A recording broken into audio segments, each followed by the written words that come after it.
Hindi natinig si Tara sa unang matinding pagsubok sa kanya na iniwan ang kanyang mga damit at sapatos at isuot ang damit na provided na network, mga damit na para sa bukid, long sleeve na para sa magsasaka. Ang suot niya sa paa ay ordinaryong tsinelas lamang. Nakarecord ang pag-inspeksyon sa kanyang bag at ang pag-alis doon ng mga gamit. Sa huli, walang natira sa kanya maliban sa moisturizer niya at iba pang panlagay sa mukha. Nawala sa isip niyang haharap siya sa kamera nang walang make-up. Ganun pa man ay okay lang sa kanya iyon sapagkat maganda ang kutis niya. Sa biyahe marami siyang kasamang cameraman. Ang usapan pagdating sa farm na pagdadalhan sa kanya ay mayroon din mga camera na susubaybay sa bawat galaw niya. Mayroon ding naka-install na camera sa pupuntahan niya bagaman hindi naman daw sa lahat ng bahagi ng farm nakalagay ang mga iyon. Mahigit 10 oras ang biyahe nila. Sa totoo lang ay parang gusto na niyang sumuko. Hindi siya sanay sa ganoong biyahe na nasa isang maliliit na van lang. Ang mga road tours nila ay nasa isang magandang sasakyan ni sila na kumbiyente para sa lahat ng miyembro ng grupo. Mayroon pang pansariling bathroom iyon at kanya-kanya sila ng higaan. Hindi ganun nakaupo lamang siya at sa dami ng kasama ay hindi siya masyadong makakilos. Iyon pa lamang ang unang bahagi. Iniisip na lamang niyang 1 buwan lamang siya magtitiis. After that, offers would come better ones and she hoped. Hindi naman sa nagbabalak na siyang pumasok sa pag-aartista, kaya lamang ay alam niyang malaki ang may dudulot ng programang iyon sa kanyang career. Madaling araw silang lumakad, kaya pagsapit ng tanghali ay dumating na sila sa Rancho Rocha. Ang nagmamay-ari daw niyon ay ang angka ng mga Rocha na sikat sa Katimugang Luzon. Ang akala niya ay magkakaroon ng pagsalubong sa kanya, ngunit isasabak pala kaagad siya sa challenge. Dinala siya sa isang kubo sa tabi ng bahay. Doon daw magiging quarter niya. Doon na rin siya manananghalian. Wala siyang kasabay. Iba ang pagkain ng mga cameraman. Ang sa kanya ay simpleng pritong isda na dadalawang maliliit na piraso at kaunting gulay at kanin. It was alright. Mahilig ang kuya niya sa mga ganong pagkain. Nang matapos ay pinagpahinga lamang siya saglit. Walang naka-install na camera sa kubong iyon. She could do whatever the hell she pleased there. Nakatulog nga siya kaagad at nagising sa katok sa pinto. Nang buksan niya iyon ay nakita niya ang isang producer ng programa. Kinumusta nito ang kalagayan niya. I'm okay but tired. Hindi pa man parang sanay na siya sa camera na nakatutok sa kanya. Nakagawian na rin niya ang ganon sa buhay niya. Did you come here via plane? Yes. Ang daya. Tumawa ito at sinabing ipapakilala na siya sa namamahalarang rancho. Paghahayupan ang pinakamalaking bahagi ng rancho. Mga baka, kabayo at manok ang alaga roon. Ngunit malaking bahagi rin daw ng lugar ang ginagawang taniman ng gulay at manggang pag-export. You would be following his orders. Okay, I hope he's nice. Ngumiti lang ang babae. Hindi niya gusto ang naging pagkakangiti nito. Parang nahuhulaan na niyang hindi nice ang taong susundin niya. Sa briefing ay sinabi sa kanya na ang makakasama niya ay ang mismo may-ari ng rancho, si Senior Mark Rocha. Ang nailarawang diwa niya ay isang nakaputing matandang lalaki, may tungkod, hasindero ang dating. Is he part of a show? Like an actor too? Nope. Hindi siya naniniwala sapagkat paano mangyayaring papayag ang isang may-ari ng ganong kalaking asyenda na mag-artista. Sa palagay niya ay nirentahan ng sitwasyon at istasyon ng buong 1 buwan ng asyenda. Sasabihin na lamang ng mga ito sa kanya ang tungkol sa bagay na iyon kapag tapos na ang lahat. Ganon ang kadalasan nangyayari sa mga ganong reality TV shows. Nagtungo na sila sa mansyon. It was an old structure. Napakaganda at napaka-intricate ng design ng pinto. It was antique. She was sure. Malamang na kung ibebenta ang pinto pa lamang na iyon ay aabot na ng 100,000. Mahilig siya sa antiques kaya alam niya. Parang mula sa panahon ng mga Espanyol ang disenyo ng buong kabahayan. Panay antika nakikita niyang kagamitan. Ang mga kahoy na muebles ay masisiguro niyang isa ng malaking kayamanan. Where's the Don?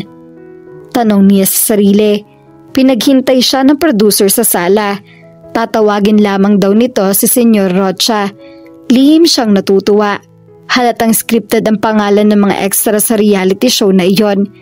Patuloy na iginala niya ang kanyang mga mata sa kabuuan ng bahay. Nagtataka siya kung bakit wala ni isang kawaksi roon, ngunit malinis sa malinis ang buong kabahayan. Maya-maya ay nakita niyang pabalik na ang producer. She looked tense. It's a part of the act, she thought. What is it? Tanong niya rito. Nothing. Ikaw nang bahala magpasansya kay senyor. Medyo mainit ang ulo niya. You think I'd buy that? Sa isip-isip niya. Muli ay nahahalata niyang bahagi lamang iyon ng show. Una, mayroon pa bang mga ranchero na senyor kung tawagin ng lahat? It was very old school. Pangalawa, kung totoong may-ari iyon ng bahay, bakit mainit ang ulo kung alam niyo na may mga cameras at isang bisitang pupunta? Maya-maya isang lalaki nagtungo sa sala.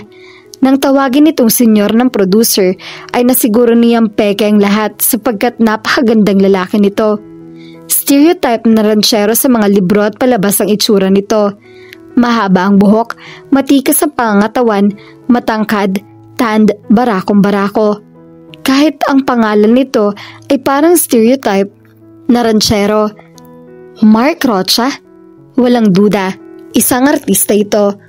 Marahil ay isang papasikat na artista pa lamang ito. The man looked at her. Ipinakilala na siya nito ng producer at tumango ito. Ayokong parating may camera sa mukha ko. Malinaw, Sandy? Nito sa producer. Of course. Naisip niyang mahusay rin naman palang umarte ang producer. Maging ang lalaking ito na tinatawag na senyor ay mahusay ring umarte. Convincing. Kung hindi pa siya suking manonood ng Joe Millionaire, ay hindi niya mahuhulaan ang ganong takbo ng programa. Ganon pa man ay sumakay siya sa lahat ng iyon. So, what am I supposed to call the senyor? Aniya, hindi umimik ang lalaki. Hindi rin naging maganda ang gawin ng pagkahatingin nito sa kanya. Wala siyang masamang ginagawa rito pero mukhang inis na kaagad ito sa kanya. Kung hindi pag-arte iyon ay hindi niya alam kung ano iyon. Ngumiti siya rito. He was cute. Maybe after the gig, they could go out and have dinner sometime. Sumama ka sa akin. Anitong lumabas na ng bahay. Tumango sa kanya ang producer at lumabas na rin siya. Nakasunod sa kanila mga cameramen, pati mga lights and soundmen. Mukhang mainit ang ulo ng may-ari. Halos natitiyak na niyang mayroong pakulo ang programa para sa kanya. Tuloy-tuloy ang lalaki sa isang maliit na kwadra ng kabayo. Noon nagpaalam sa kanya ang producer. Inihabilin siya nito kay Senyor Mark. Parang nakakailang natawagin ng lalaki na senyor.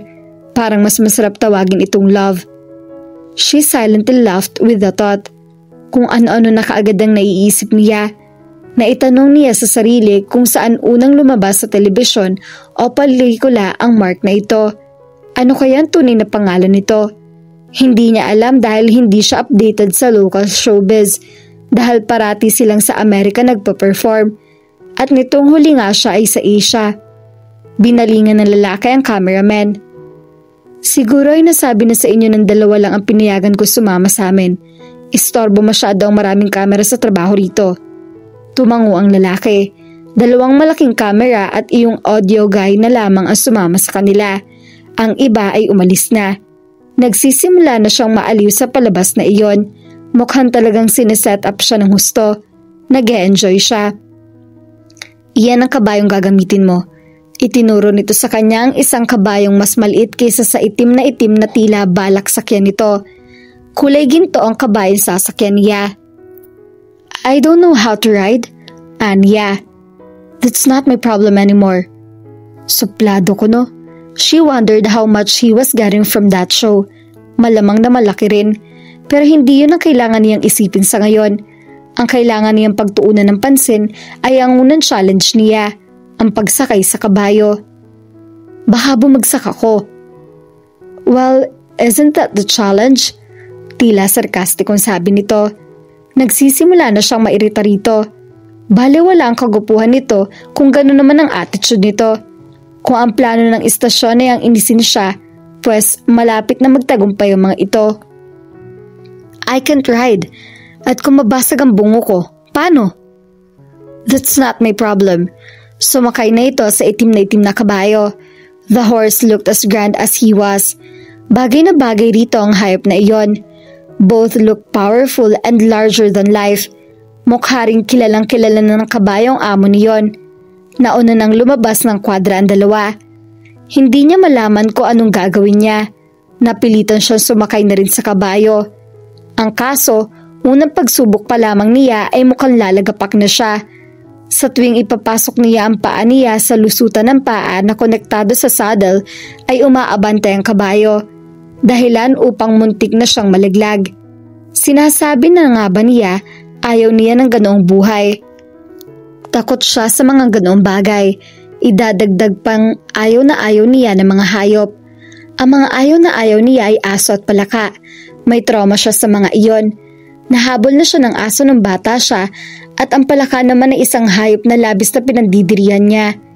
Pero ang kabayo ay isang hayop na talagang hinding-hindi niya sasakyan at kikilalanin kung hindi lamang para sa show na iyon.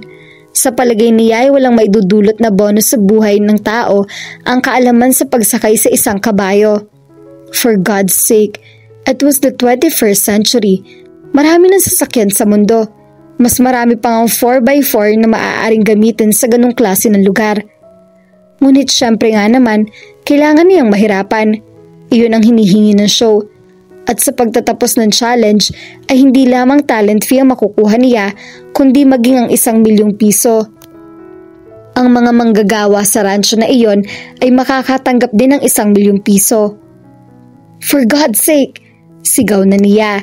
Sa pagkakataong iyon ay sumubsob na siya sa lupa. Magtatagumpay na sana siya na ganap na makasakay sa kabayo, ngunit bumilis ang hakbang niyon. Why can't you cooperate with me? You beast! Nangangatal na sabi niya. Ganun na lamang ang gulat niya nang umangat siya mula sa lupa. May humawak sa kanyang baywang at binuhat siya pasakay sa kabayo. She found out it was Mark. Mukhang iritado na ito sa kanya. Gamitin mo ang paa mo para patakbuhin siya. Gamitin mo rin itong renda para doon. Sinabi nito sa kanya kung paano ang tamang pagtataas, paghampas, paghila na renda upang mapatakbo ang kabayo o patigilin niyon. Ikaw ang amo. Ikaw ang dapat na masunod at hindi siya. Let's go. Hindi madaling gawin ang simpleng instruksyon nito sapagkat tinatansya pa niya ang galaw ng kabayo. May kalahating oras yata silang nag-aatras sa bante ng kabayo. Pawis na siya at iritable bago sila makalabas ng kwadra. Ngunit wala na roon si Mark. Where the hell did that dumb ass go? Tanong niya sa isang cameraman. Sa puntong iyon ay wala na siyang pakialam kahit maipalabas pa sa buong mundo ang pagtataray niya. Napakatanga na lalaking iyon para iwan siya roon at asahang alam na niya ang gagawin niya sa simpleng instruksyon nito. Sana siya nagpunta? Ngayon ay hindi lamang siya kay Mark inis kundi maging sa network. Ano ba namang klaseng iyon na walang kaisiste-sistema? Anong pilit niya sa cameraman ay ayaw sabihin ng mga ito kung saan nagtungo si Raulong Mark na iyon? Paano niya ngayon hahanapin ang lalaking iyon? Paano niya ngayon hahanapin ang lalaking yun? Pinatakbo na lamang niya ang kabayo pero hindi masyadong mabilis sapagkat takot pa rin siya. Hinahanap pa rin niya ang kanyang balanse. Gutom na siya. 2 oras na siya nakasakay sa kabayo. Ang crew ay sakay ng isang 4x4, parang nang-iinis pa. Hindi pa rin niya alam kung saan nagtungo si Mark. Ang init-init ng sikat ng araw kaya nagpasa siyang magpahinga muna sa ilalim ng isang punong mangga. Hindi na siya bumaba mula sa kabayo sapagkat baka hindi na siya makasakay uli roon. Hindi pa man siya nasisihan sa pahinga niya ay natanaw niya ang palapit na itim na kabayo sakay ang tangang lalaki. Took you long enough? I'm starved. Singhal niya rito. What kind of a moron are you exactly? Leaving me there like that? Saan kita hahanapin? Ngayon lang naman ako nakarating dito.